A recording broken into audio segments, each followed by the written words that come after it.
The Great Hall of the Galactic Council was the most beautiful place in the known universe. Its walls were made of living crystal that sang soft music when light touched them. Its floor was polished stone from 100 different worlds. Its ceiling showed the stars themselves, turning slowly in the endless dark. Today, that beauty meant nothing. Today, the hall was filled with fear. Ambassador Vex Thoran of the Zyrathi Dominion stood at the center of the chamber. He was tall, almost 8 feet, with skin like black glass and eyes that glowed with pale fire. His species had ruled 17 star systems for 40,000 years. They had never lost a war.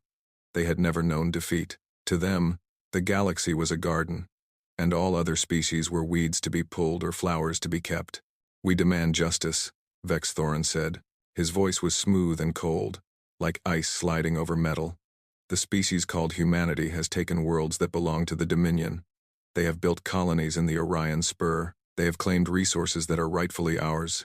The other ambassadors shifted in their seats. There were over 200 species in the Galactic Council, but only a few truly mattered. The elder species, the ancient ones. They had watched civilizations rise and fall like waves on a beach. They had seen everything, or so they thought. High Arbiter Solen spoke first. She was not a creature of flesh and blood. She was pure light, golden and warm, shaped into something like a woman. Her species, the Valorians, had existed for 3 million years. They had stopped having bodies long ago. "Ambassador Vex Thoran," Solen said, and her voice was like wind through bells. "The Council must advise you to be careful. Humanity is different." Vex Thoran laughed. It was not a nice sound. Different? They are animals. They are barely out of their caves. 200 years ago, they were still burning dead plants to make their machines work. They fight among themselves like children. Their bodies are weak. Their lives are short. What could such creatures possibly do to the Dominion? From the shadows at the edge of the hall, another voice spoke. It was flat and mechanical, without any emotion at all. "They adapt." Everyone turned to look. Korvax, the representative of the machine confluence, stepped forward. He was not alive in the way most beings understood life. He was a machine, built by machines, thinking thoughts that no organic mind could follow. His body was silver and smooth, with no face, only a single blue light where eyes might be. "We have watched humanity for 300 of their years," Korvax continued. "In that time, they went from simple rockets to faster-than-light travel. They solved problems that took other species millions of years. They learn at a rate we cannot explain. They are anomalous." Vex Thoran waved his hand like he was brushing away a fly. "Numbers and theories. Ideal in reality. The reality is that humanity bleeds. They die from tiny creatures they cannot even see. They must shut down their brains for hours every day just to function. They call it sleep." He said the word like it was something disgusting. "The Dominion does not fear creatures made of meat." High Arbiter Solen's light grew dimmer. This was a sign of sadness among her kind. "Ambassador, please listen to me. I have existed for a very long time. I have seen species like yours before. Strong, proud, certain of their own power.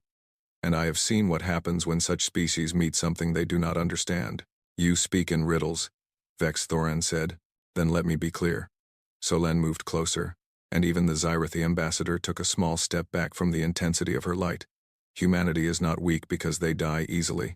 They are dangerous because they die easily. Do you understand? They know their lives are short. They know every moment matters. This makes them desperate, intense, willing to do things that longer-lived species would never consider. They are reckless," Vex Thoran said. "Reckless is not the same as dangerous. It is when combined with intelligence," Korvax said, "and creativity, and adaptability, and something else we have observed in humans but have never fully understood." "What is that?" Korvax was silent for a moment. When he spoke again, his mechanical voice was almost soft. "They do not give up. Ever. We have studied their history. They have faced extinction many times, ice ages, plagues, wars that killed millions. Each time, they should have been destroyed. Each time, they survived. They crawled out of the ashes and built something new. They are not just survivors, Ambassador. They are the children of survivors, going back thousands of generations. Giving up is not in their nature. They have evolved beyond it. The hall was very quiet now. Some of the younger species were looking at each other with confusion. What was so special about not giving up? Everyone fought to survive, but the elder species understood. They had lived long enough to see what happened when a species truly refused to stop. It was rare. It was terrifying. It changed everything. Vexthoran straightened his back and looked around the hall with contempt. I have heard enough. The Galactic Council is supposed to be wise, but all I hear is the bleating of cowards. You are afraid of a species that has existed for less than 1,000,000 years, a species that still believes in things they cannot see, a species that cries when other members of their kind die. He shook his head. The Zyrathi Dominion will not be ruled by fear. This is not fear, Solen said. This is wisdom. There is a difference. Wisdom tells you to run from meat creatures with short lives. Wisdom tells me to respect anything that has survived what humanity has survived. Wisdom tells me that the most dangerous creature is not the largest or the strongest. It is the one that refuses to die. Vexthoran turned his back on the High Arbiter. This was a grave insult among almost every species in the galaxy. It meant he considered her beneath his notice. The Dominion will take what is ours, he announced to the full council. In 6 cycles our fleet will arrive at human space. They will surrender, or they will be destroyed. This is not a threat. This is simply what will happen. He began to walk toward the exit. Before he reached the door, Solen spoke one last time. Ambassador, the Galactic Council formally warns the Zyrathi Dominion. Do not start this war. If you do, the consequences will be irreversible. Vexthoran paused. For just a moment, something flickered in his glowing eyes. Not fear. Exactly. Something else. Something he had never felt before and did not recognize. Then it was gone. The Dominion does not take orders from lights and machines, he said.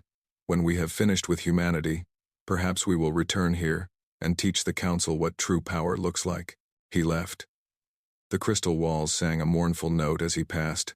In the silence that followed, Korvax transmitted a private message to the other elder species. Only they could receive it. Only they would understand. Archive all data on the Zyrathi Dominion. Their history, their culture, their biology, everything. Solen's light flickered with surprise. You believe they will lose? I believe that in 100 years, scholars will want to study what the Zyrathi once were, before the humans changed them. Korvax paused. Or ended them. You think humans would destroy an entire species? No. Humans are strange that way. They will do something worse. What could be worse than destruction? Korvax turned his single blue eye toward the stars visible through the ceiling. Somewhere out there, in a small arm of the galaxy, a young species was about to receive a warning of its own, a warning in the form of 2,000 warships. Humans will make the Zyrathi face what they truly are, Korvax said. And for a species built on pride, that is a fate worse than death. The council session ended. The ambassadors returned to their worlds. The warning had been given. It had not been heard. In 6 cycles, the war would begin, and the galaxy would never be the same. The Zyrathi armada came out of faster-than-light travel like a storm appearing from nowhere. 2,000 warships, each one larger than anything humanity had ever built. They filled the sky above New Helsinki, blocking out the stars, blocking out hope itself. Admiral Chen Wei stood on the bridge of the UNS Defiance and watched them arrive. His ship was 60 years old. It had been built when humanity still thought they were alone in the universe. Its weapons were outdated. Its shields were weak. Against the Zyrathi fleet, it was a match against a hurricane. Sir, said Lieutenant Park, his communications officer. Her voice was steady, but Chen could see the fear in her eyes. Everyone on the bridge had the same look. The Zyrathi are hailing us. They want to talk. Put them through. The main screen flickered, and then Vexthoran's face appeared. He was smiling, but it was not a friendly smile. It was the smile of someone looking at an insect before stepping on it. Admiral Chen Wei, Vexthoran said. I am Ambassador Vexthoran of the Zyrathi Dominion. You are fortunate today. I am offering your species a chance to survive. Chen said nothing. He just waited. Surrender your worlds, Vexthoran continued. Surrender your technology. Surrender your people. You will serve the Dominion as workers. You will do what we tell you. In return, You will be allowed to live. This is generous. This is more than most species receive. And if we refuse? Vex Thorin laughed. Look behind me, Admiral. 2,000 ships. Each one carries enough weapons to burn your colony to glass. Your planet holds 12 million people. By this time tomorrow, it could hold 0. The choice is simple. Admiral Chen looked at the fleet on his screen. He looked at the fear on his crew's faces. He thought about the millions of people on New Helsinki, looking up at the sky and wondering if they would see another sunrise. Then he smiled. Vex Thorin's laugh died. No one smiled at him. No one dared. Ambassador, Chen said, I have a different offer for you. You are in no position to make offers. Leave. Take your fleet back to your own space. Never return to human territory. Chen leaned forward, and his smile faded. This is your only warning. For 3 full seconds, there was silence. Then, the Zyrathi bridge erupted in laughter. 2,000 ships, tens of thousands of Zyrathi officers, all laughing at the tiny human and his tiny ship and his impossible words. Vex Thorin wiped something from his eye. You have courage, human. I will admit that. It is wasted on such a primitive species, but it exists. I will remember your bravery when your kind are serving in our minds. You should listen to me, Chen said. The Galactic Council warned you. I'm warning you now. We don't want this war. But if you start it, we will finish it. Enough. All ships, begin bombardment. Start with the largest cities. Make sure the humans can watch their families die before we kill them too. The Zyrathi fleet opened fire. Energy beams shot toward New Helsinki, bright enough to blind anyone who looked directly at them. Missiles launched by the thousands. Plasma torpedoes streaked through space like falling stars. None of them hit.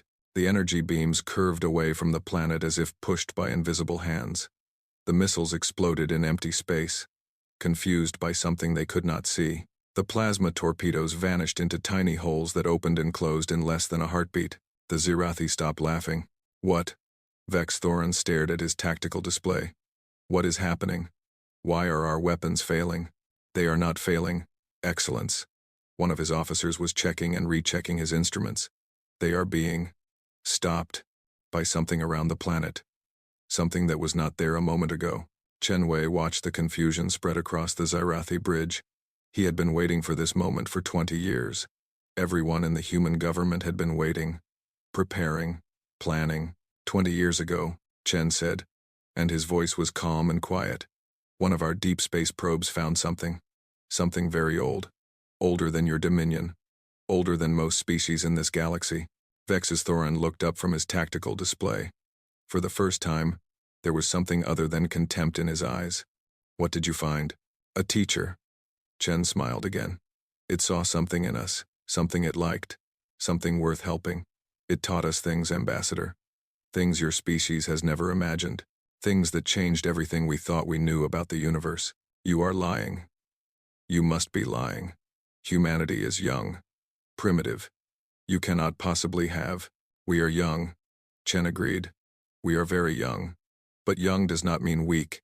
Young means we are still learning, still growing, still becoming what we will be. He looked directly into Vex Thorin's eyes. Would you like to see what we have learned? Chen touched a button on his chair. Across human space, hidden machines woke up. In places that looked like empty space, shipyards appeared from nowhere. Defense stations unfolded from dimensions that should not exist. Weapons platforms materialized from quantum possibilities that had been waiting for this exact moment. And ships. So many ships. The human fleet had been hiding in ways the Zyrathi could not detect or understand. Now it revealed itself. Not 60 ships. Not 600. Thousands of vessels. Each one armed with technology that made the Zyrathi weapons look like children's toys.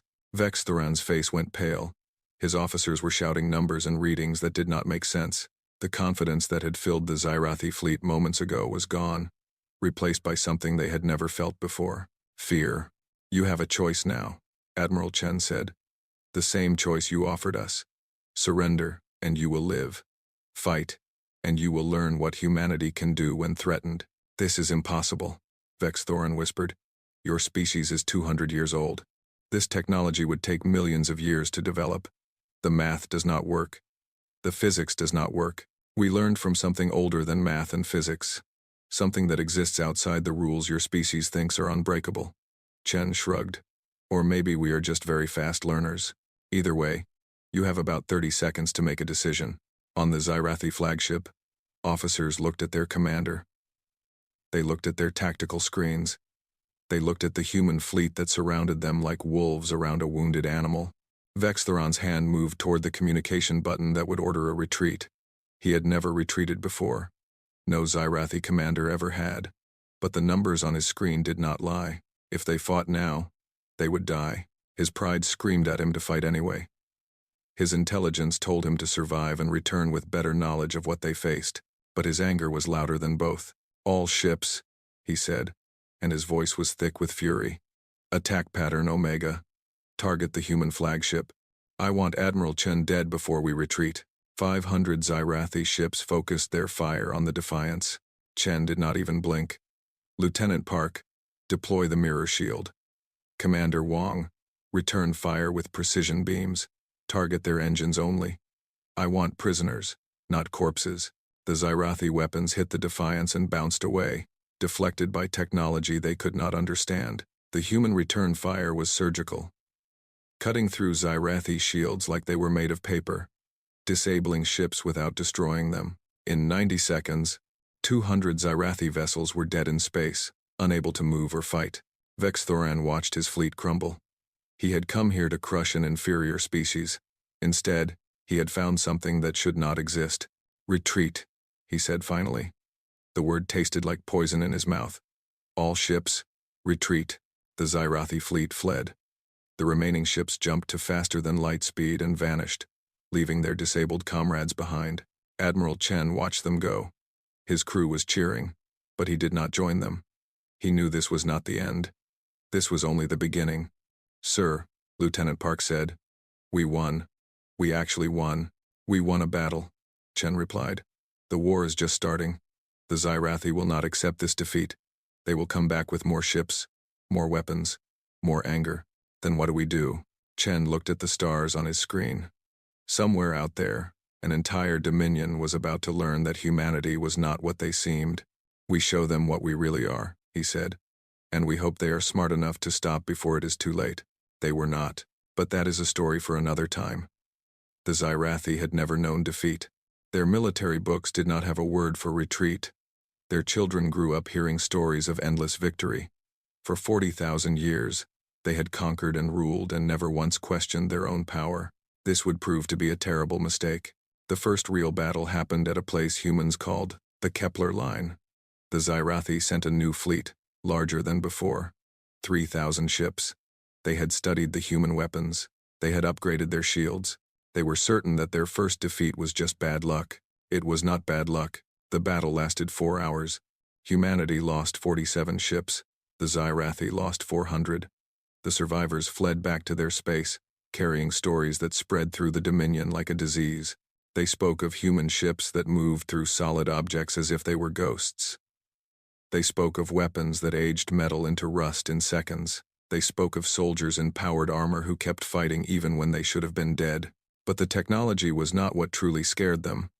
The technology could be understood, eventually. Could be copied, maybe.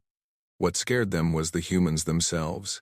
Commander Yuki Tanaka led the boarding action on the Zyrathi flagship Eternal Conquest. She was 34 years old, small for a human, with black hair cut short and eyes that never seemed to blink. She took 50 Marines onto a ship that held 10,000 Zyrathi soldiers. They should have been overwhelmed in minutes. They were not. Tanaka and her team fought their way through corridor after corridor, room after room. When her gun ran out of ammunition, she used her blade. When her blade broke against Zyrathi armor, she used her hands. When she was wounded, she kept fighting. When she should have collapsed from blood loss, she kept fighting. 3 Zyrathi soldiers cornered her in an engine room. She was alone. Her left arm hung useless at her side. Blood ran down her face from a cut on her forehead. Any reasonable creature would have surrendered. Tanaka was not reasonable. She looked at the 3 aliens pointing weapons at her, and she smiled. It was not a nice smile. It was the smile of something that had decided death was not going to stop it today. The Zyrathi hesitated. They had never seen anything look at them like that. They were the predators. They were the hunters. They were the ones who made other creatures afraid, but this human looked at them like they were prey. Tanaka moved. She was faster than they expected, faster than her wounds should have allowed. She broke the first soldier's weapon arm before he could fire. She used his body as a shield against the second. She killed the third with a piece of broken metal she had picked up from the floor. When her backup arrived 10 minutes later, they found her standing over 3 broken Zyrathi, swaying on her feet but still upright, still ready to fight. She was speaking words in an old Earth language, words that humans had written hundreds of years ago. "Do not go gentle into that good night," she said. "Rage. Rage against the dying of the light." The backup team's medic rushed to help her. "Commander, you need medical attention. You have lost too much blood." Tanaka shook her head. "There are still enemies on this ship, Commander. You will die if you keep fighting." She looked at him with those unblinking eyes. "Then I will die fighting. That is what we do." Stories like this spread through the Zyrathi fleet. A human pilot who flew his burning ship directly into a Zyrathi command vessel, destroying both. A medical officer who held a doorway for 6 hours with nothing but a small weapon and complete refusal to step back. An engineer who blew up a reactor core to stop a Zyrathi advance and somehow survived the explosion. High Executor Malkovex, the new commander of Zyrathi forces, studied these reports with growing horror. He was old for his species, nearly 1,000 years, and he had fought in dozens of wars. He had never seen anything like this. "They do not stop," he said to his aide. "Why do they not stop? They are wounded. They are outnumbered. They are dying. Any rational species would surrender. Why do they keep fighting?" His aide, a young officer named Kelvash, had spent the last month studying human history and biology. What he had learned kept him awake at night. "It is in their nature." "Excellence," Kelvash said. "They evolved on a death world." "Explain." "Their planet, Earth. It is covered in creatures that wanted to eat them. Predators with sharp teeth. Tiny organisms that caused horrible diseases. Plants that were poisonous. Natural disasters that could kill millions. The climate itself tried to freeze them, drown them, burn them. For hundreds of thousands of years, everything on their world was trying to kill them." Malkovex frowned. "Many species evolved in difficult conditions. Not like this. Humans are not fast. They are not strong. They have no natural weapons. They should have been extinct millions of years ago. But they survived because they refused to accept death. They developed something we do not have a word for in our language." "What is it?" Kelvash thought for a moment. The closest translation would be stubborn rage. When faced with death, they do not submit. They do not accept. They become angry. They fight harder. They find ways to win that should not be possible. It is not rational. It is not logical. But it works. Malkovex was silent for a long time. Finally, he spoke. "So we are fighting an entire species of creatures who become more dangerous when they are wounded, who refuse to surrender even when defeat is certain, who get angry at death itself." "Yes, Excellence. How do we defeat such a species?" Kelvash did not answer. He did not have an answer. On the Galactic Council station, far from the war, the elder species were watching everything. They had seen the battle reports. They had analyzed the data. They understood what the Zyrathi were only beginning to realize.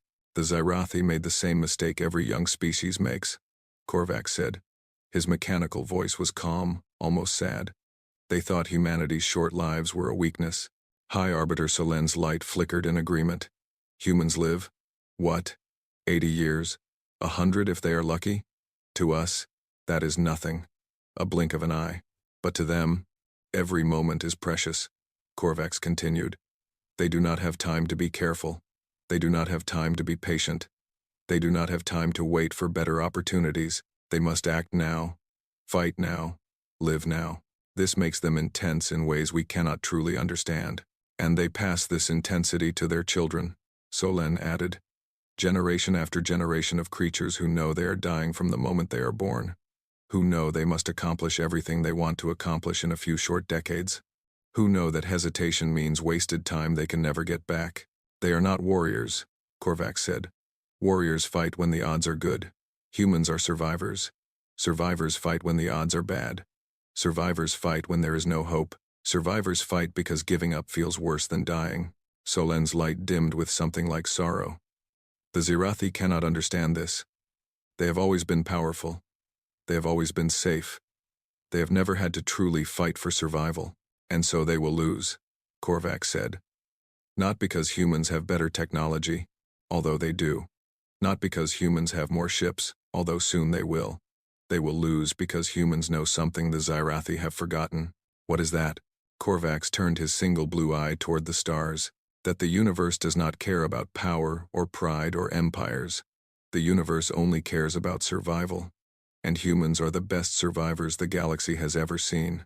The war continued, and with each battle, the Zirathi learned a little more about what they were truly facing. The knowledge did not help them. Nothing would. 6 months after the first battle, the map of the galaxy had changed completely. The Zirathi Dominion, which had ruled for 40,000 years, was shrinking. Humanity was not just defending their territory. They were pushing forward, taking worlds, winning. But the way they won was more terrifying to the Zirathi than any weapon. They were not conquering. They were freeing. The Zirathi had built their empire on the backs of other species. The Kithani, small creatures with 4 arms and gray skin, had been slaves for 15,000 years. The Vorlocks, tall and thin with feathers instead of hair, had been conquered so long ago that they barely remembered freedom. Dozens of other species worked in Zirathi mines, Zirathi factories, Zirathi fields, with no hope of ever being anything more than property. Then the humans came. Admiral Chen Wei led the attack on Kethvol, a mining world where 2 million Kithani worked themselves to death pulling precious metals from the ground. The Zirathi garrison had 300 soldiers. The humans came with 2,000. The battle was over in hours. The Zirathi soldiers were captured, not killed. The mining camps were opened. The chains were broken. But what happened next changed everything. Chen Wei walked through the camps himself, looking at the Kithani who stared at him with fear and confusion. They had known only masters for generations. They did not understand what was happening. Chen stopped in front of an old Kithani, a female with gray in her fur and scars on her arms. She had been a slave since before she could walk. She looked at the human like he was a strange dream that would end any moment. "What is your name?" Chen asked through a translator. The old Kithani blinked. No one had asked her name in 60 years. I am called Seventh Worker. That is what my masters named me. That is not a name. That is a number. What did your mother call you? The old Kithani's eyes filled with water. Velshara. My mother called me Velshara. Before they took her away. Chen nodded. Velshara. That is a beautiful name. Listen to me, Velshara. The Zirathi took your world. They took your freedom. They took your future. I cannot give those things back. No one can change the past. Velshara looked at him, waiting. But I can give you a choice. My people will help you. We will give you food, medicine, weapons. We will teach you how to fight. And then you can decide what happens next. You can stay here and rebuild your world. Or you can come with us and take back everything the Zirathi stole from your kind. You would arm us? Velshara asked. You would teach us to fight? Why? What do you want from us? Chen smiled, and it was a warm smile, different from the cold smile he showed his enemies. I want you to be free. That is all. My species knows what it means to be enslaved. We have done it to each other many times. We have also fought to end it. We learned that freedom is not something that can be given. It must be taken. We can help you take it, but the choice must be yours. 3 months later, the Kithani Liberation Fleet joined the war against the Zirathi. 200 ships, crewed by former slaves who had learned to fight with a fury that surprised even the humans. The same story repeated across Dominion space. The Vorlocks rose up. The Cenari broke their chains. The Mektal remembered that they had once been warriors and decided to be warriors again. Every world the humans freed created new enemies for the Zirathi. New allies for humanity. It was not just a war anymore. It was a revolution. High Executor Malkovex requested an emergency meeting with Vex Thorin, who had fled to the Dominion homeworld after his defeats. The ambassador had changed in the months since the war began. His black skin had grown dull. His fiery eyes had dimmed. He looked tired in a way that Zirathi rarely looked tired. We cannot win, Malkovex said. He did not waste time with greetings or respect. There was no time. Every world we lose creates new enemies. Every battle costs us more than we can afford. Our own slaves are turning against us. The species we conquered are fighting alongside the humans. We are surrounded by hatred we did not know existed. Vex Thoran stared at a display showing Dominion territory. 6 months ago, it had covered 17 star systems. Now it covered 9. Soon it would cover less. The humans are not fighting like warriors, Vex Thoran said. Warriors conquer. Warriors take. Warriors build empires on the broken backs of their enemies. The humans are doing something else. They are building an alliance, Malkovich said. They are turning our strength into weakness. Every species we conquered is now a weapon pointed at us. They did not defeat us with ships and guns. They defeated us with an idea. What idea? That everyone deserves to be free. Malkovich shook his head. It is a stupid idea. Childish, naive. But it works. It makes creatures fight harder than fear ever could. It makes them willing to die for something beyond themselves. Vex Thoran was silent for a long moment. When he spoke, his voice was hollow. The Galactic Council offered to mediate. The humans said they would accept reasonable terms. What terms? Freedom for all our slave species. War payments. Reduction of our military. They also want. Vex Thoran paused. Cultural exchange programs. They want to understand us. Malkovich stared at him. After everything we have done, they want to understand us. That is what makes them truly dangerous. They do not want to destroy us. They want to change us. They want to make us into something different, something like them. Vex Thoran's hands curled into fists. I have studied their history. They have done this before. To themselves. They tear down old empires and build new societies in their place.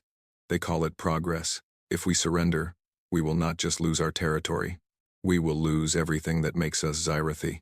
Then what do you suggest? We cannot win militarily. Vex Thoran walked to another display.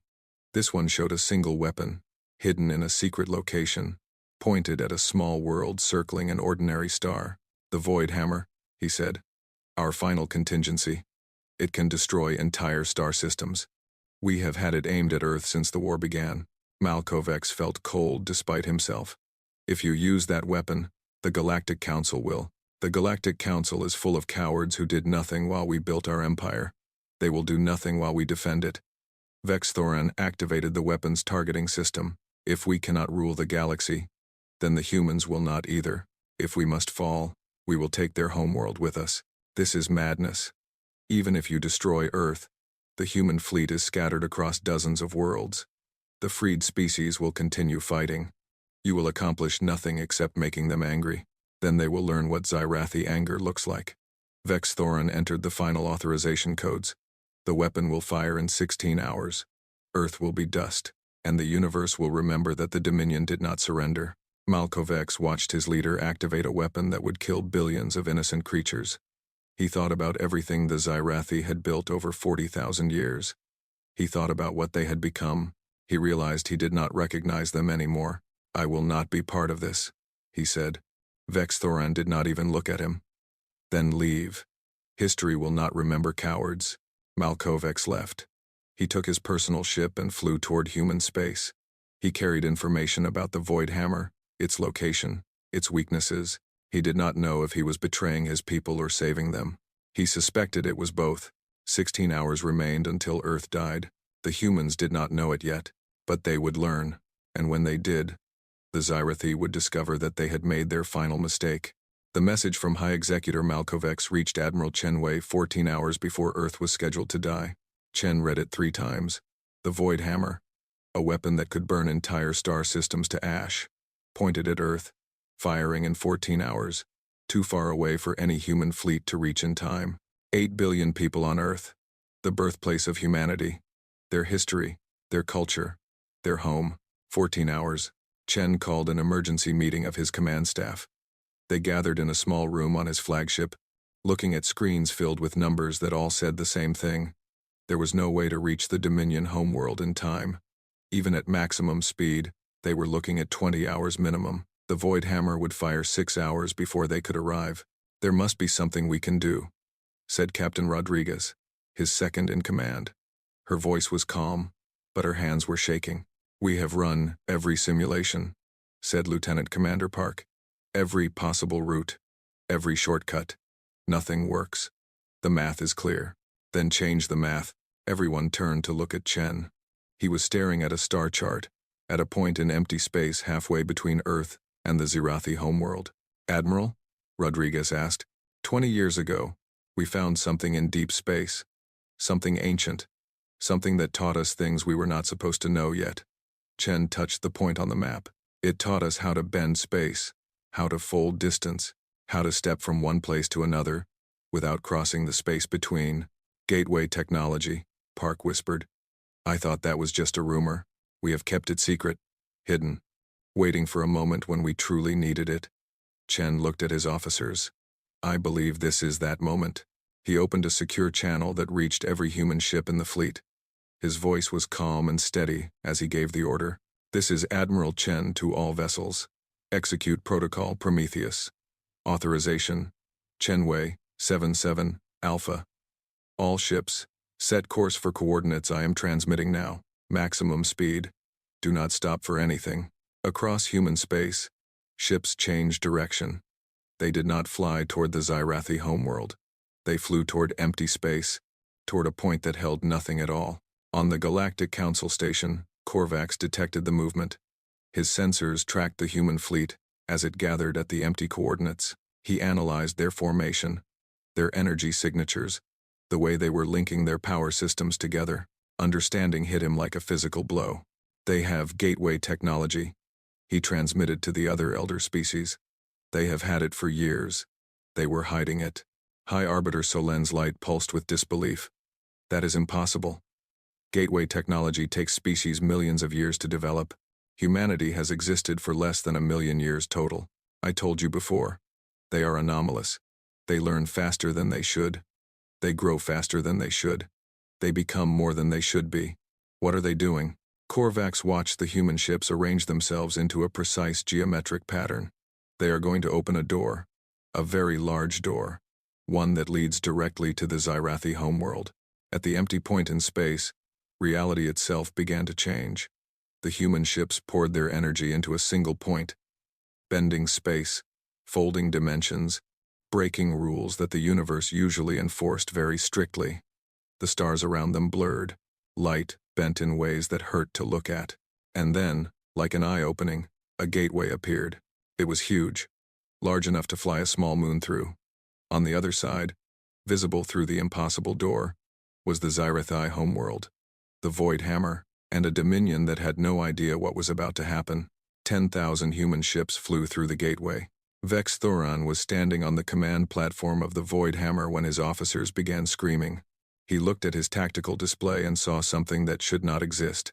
A human fleet, appearing from nowhere, filling the space around his homeworld. "This is impossible," he said. "They cannot be here. The physics do not allow it." "Ambassador." Admiral Chen's face appeared on his screen. "Your weapon will fire in 90 seconds. Our weapons will fire in 30. I suggest you think very carefully about your next choice." Vex's Thoron stared at the display. 10,000 ships. Behind them, through the gateway, he could see more ships gathering. The Kithani, the Vorloks, the Sinari, every species the Dominion had ever conquered, united under the human flag. 40,000 years of empire, surrounded by the hatred it had created. "You are bluffing," Vex Thoron said, but his voice was weak. "You will not destroy our world. You freed every other species you fought. You talk about freedom, and choice, and understanding. You do not have it in you to kill billions." "You are right," Chen said. "We will not destroy your world. But we will disable your weapon, land our forces, and arrest your government. And then, we will let the species you have enslaved for thousands of years decide what happens next." Vex Thoron looked at his tactical display again. The Kithani fleet was moving into position. The Vorloks were right behind them. Every species that had suffered under Zirathi rule, every creature that had lost family and freedom and hope to the Dominion, was coming for judgment. "The Galactic Council warned you," Chen continued. "They told you not to start this war. Now you understand why." For a long moment, Vex Thoron was silent. He looked at the Void Hammer, at the button that would destroy Earth, at the choice that had seemed so clear just hours ago. He thought about what it meant to be Zirathi, conquerors, rulers, masters of the galaxy. He thought about what it would mean to stop being Zirathi, to accept defeat, to become something else. His hand moved toward the firing button. Then it stopped. "Shut down the weapon," he said quietly. "All ships, stand down. The Dominion surrenders." The war was over, but the consequences were just beginning. 50 years later, the Galactic Council welcomed humanity as an elder species. Admiral Chen Wei, now old and gray but still sharp in mind, addressed the assembly one final time. "When we first reached the stars, we expected to find gods or monsters. Instead, we found people. Different shapes, different histories, different ways of thinking. But people, the Xyrathi, were not evil. They were afraid. They built their empire on fear because they did not know any other way." He looked around the chamber, at the hundreds of species who had gathered to witness this moment, at the Valorians and the machine confluence, at the Cathani and the Vorlocks, now free and proud, at the young Xyrathi delegation, so different from what their ancestors had been. "We showed them another way. Not because we are better than them. We are not. Humanity has built empires on fear too. We have conquered and enslaved and destroyed, but we have also torn those empires down and tried to build something better. We are still trying." High Arbiter Solen pulsed with warmth. "And the Xyrathi? Changing. Slowly. Their young people ask questions that their parents never asked. They want to understand why freedom matters, why choice matters, why every creature deserves dignity." Chen smiled. "We told them our secret." "What secret?" "We do not have time to be afraid. Our lives are short. Every moment matters. So we learned to fill those moments with things worth doing. Fighting for freedom, building connections, trying to leave the universe a little better than we found it." In the archives of the machine confluence, Korvax recorded the moment.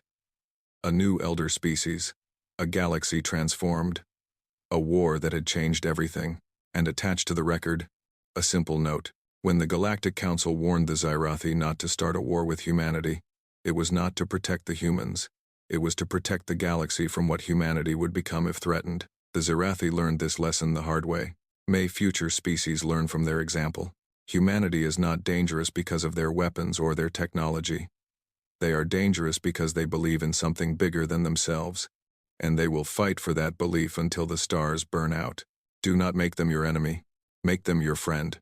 You will be glad you did. The record was sealed and stored, to be opened by any species that needed to understand what humanity truly was. Most would read it and believe. Some would not. They would learn. They always did.